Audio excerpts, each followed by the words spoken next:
everyone, Christine here from the Quilters Retreat, and today I'm going to show you how to do a foundation paper piece diamond, the same diamonds that make up this border of our beautiful Secret Greenhouse Quilt. Now if you've never done foundation paper piecing before, don't worry, these points are going to come out perfect, and I'll show you exactly how to do it. So let's dive in. So this is my usual setup when I'm doing foundation paper piecing. I need a cutting mat and of course a rotary cutter.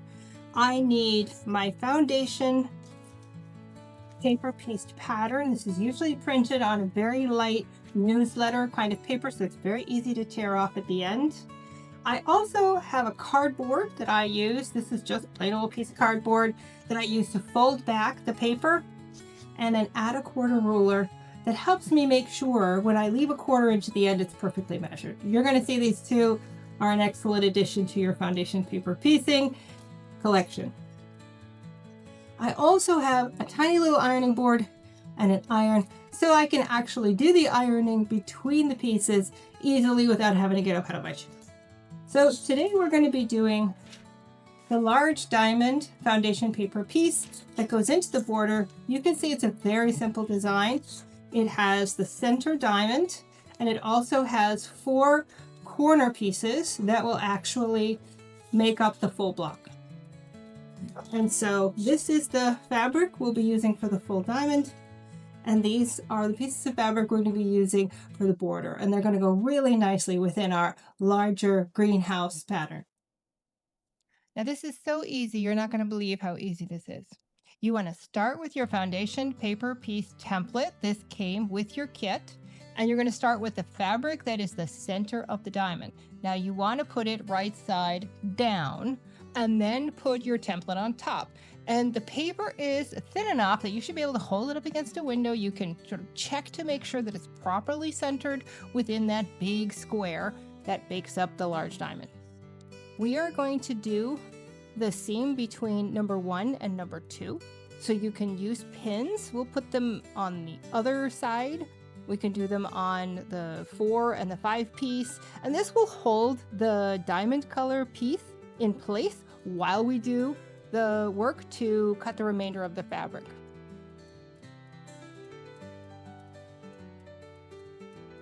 Okay, and again, I do a final sort of hold it up against the window, make sure I can see that it's perfectly centered within that square, and now we're ready to begin.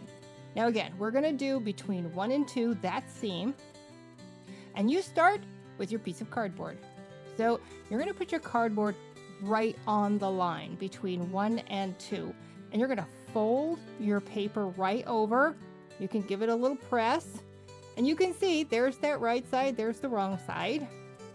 And you want to use your add a quarter ruler. Now you can do this without it, it's perfectly fine, but I like to use the add a quarter ruler. And you're basically going to cut 1/4 inch away from that fold. There. Now when you lift your piece, you can see it has been cut. There's your right side, and you're going to put right sides together with your dark green, which is going to make up the outside of the diamond. You want to hold it in just a position so that when you flip it over, it'll cover the whole space. But the fabric pattern that we give you gives you ample fabric in order to do this. Now you can use a pin to hold it in place if you like. That way it won't wiggle while you're trying to sew it. Now you're going to bring it to your sewing machine, and essentially you're going to sew on the paper template right on that line. So we're all set up now on our machine. Now I set my stitch length to 1.5 for paper piecing. You can see there's even a sticker on my machine to remind me to do that.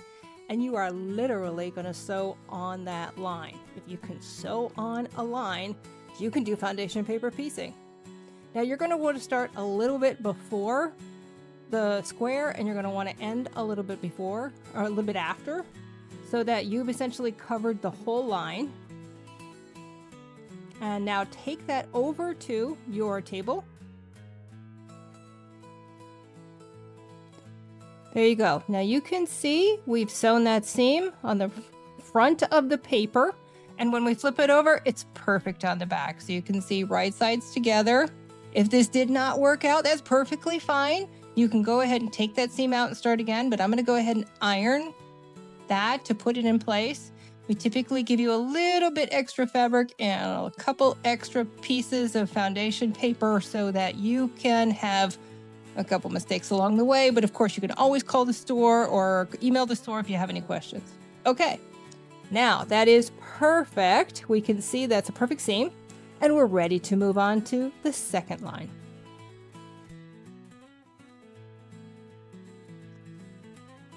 Now, we can take these pins out. We don't need them any longer. That's pretty secure.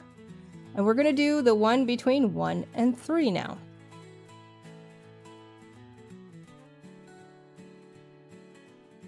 Now, since you're overlapping lines, you may need to kind of pull this back a bit so that you can get that free of the paper, and it's easier for you to fold at that point. Again, this paper is really designed to do this, so you should be able to do that without any issue whatsoever, and you're going to do the exact same thing. You're going to get out your cardboard, you're going to put it right on that line, you're going to fold. Oops, let me make sure I got it on the line. Here we go, fold. A little press here, and use your add a quarter ruler, and you're going to cut across the whole thing. You're going to cut across the first piece of dark green, and you're going to cut across the light green, which is the center of your diamond. Now you have a perfect cut. You're going to match right sides together. Make sure it's centered so when it flips over, it'll still fit. And take it to your sewing machine.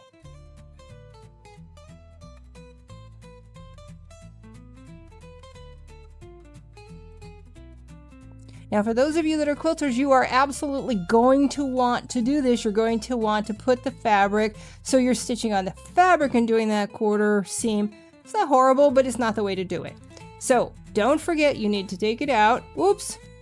Turn it around and be sure to sew on the paper. That will show you that perfect line, and that's the one you want to stitch on. And we'll load that up into the machine. We're going to put it a little bit before the line and sew right along that line. Look how easy this is. You can totally do this. Okay, and go a little bit beyond the square. Now again, that square is actually going to be our block. So we'll take that over to our cutting board. There it is. Now if we flip it over, whoops, let me take the pin out.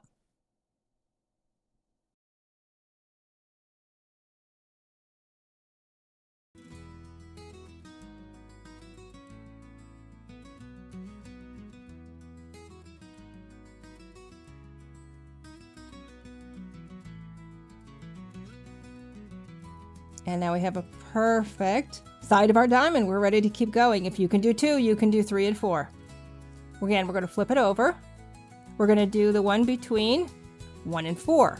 Now again, you need to separate it a little bit because our seams do overlap, so just give it just a tiny little tug. Now the truth is, if you go crazy and you tear too much, there's a perfect solution to that. And that's tape. You can always tape your paper if for some reason you happen to tear it. It's perfectly fine. You can tape it back together and then sew right over the top of the tape. No problem. All right, now we're doing the line between 1 and 4. Put the cardboard right against that line. Fold it. And do we need to worry about this piece? Let's worry about the piece. Okay, and then put your add a quarter ruler. Cut. There you go. It's that simple. Okay, now you have a perfect cut. Go get one of your dark green pieces, the background of the diamond, place it so that when you flip it over, it'll cover the whole corner. You can give it a pin just to keep it into place. It's easier if you're moving it around, and bring it to your sewing machine. And you're going to start a little bit before the border of the square, and you're going to sew right along the line. Again, you're at 1.5 for paper piecing in terms of your stitch length. This just helps make the paper a little bit easier to tear. There's no right or wrong here, but that does help you out a bit. We'll take it out. There's our line. Back to the cutting board. Now you can see why I put this all on my table, so really you don't have to get up to do the whole thing. We'll take the pin out, go to the next one.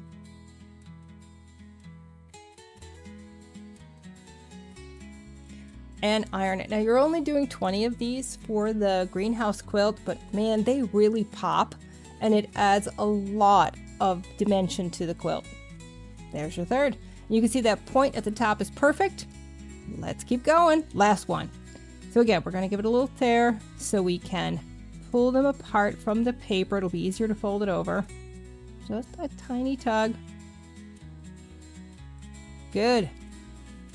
Okay. Now, take your cardboard and place it along the line between 1 and 5. Fold the paper back over the cardboard. Put your add a quarter ruler in place right along the cardboard and cut. Gives you that perfect 1/4 inch. Flip it over. Take your final piece, put it right on that cut line,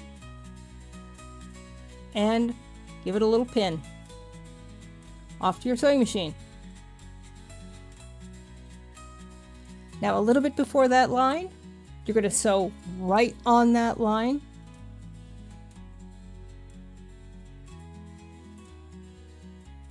All the way to the end and a little bit beyond.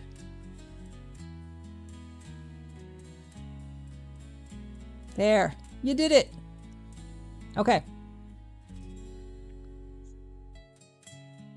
There we are. Now we have all 4 corners of our diamond complete. We'll take that pin out and take it to the ironing board to give it a press.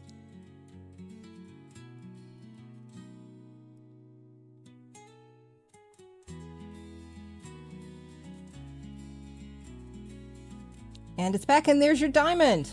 Isn't that cool? Now it doesn't really look like a block yet.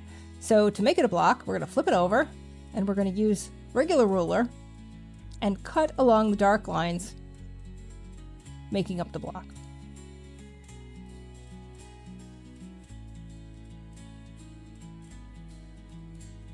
So you're going to line that right on the dark lines that create the outside of the block, and you're just going to cut and remove the rest of the paper and the rest of the fabric.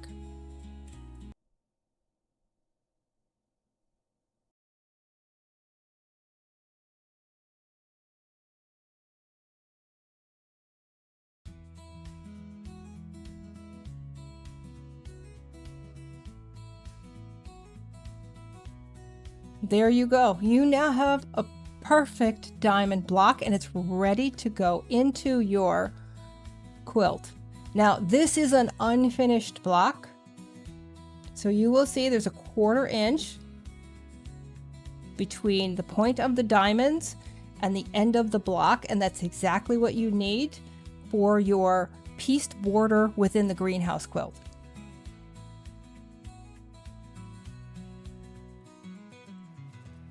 And that's it. Beautiful, crisp foundation paper piece diamonds that are ready to incorporate into your secret greenhouse quilt. When you're ready, simply tear off the paper and you have a beautiful quilt, and you have a beautiful quilt block ready to incorporate into your design. This part's actually pretty fun and therapeutic. There you go. Now, if you're sewing along with the kit or you just want to try one to have some fun, you'll see all the information linked down at the bottom of the video. Thank you again, and happy quilting! Quilting every day, quilting every way. At the Quilters Retreat, we brighten your day. Mug shirts and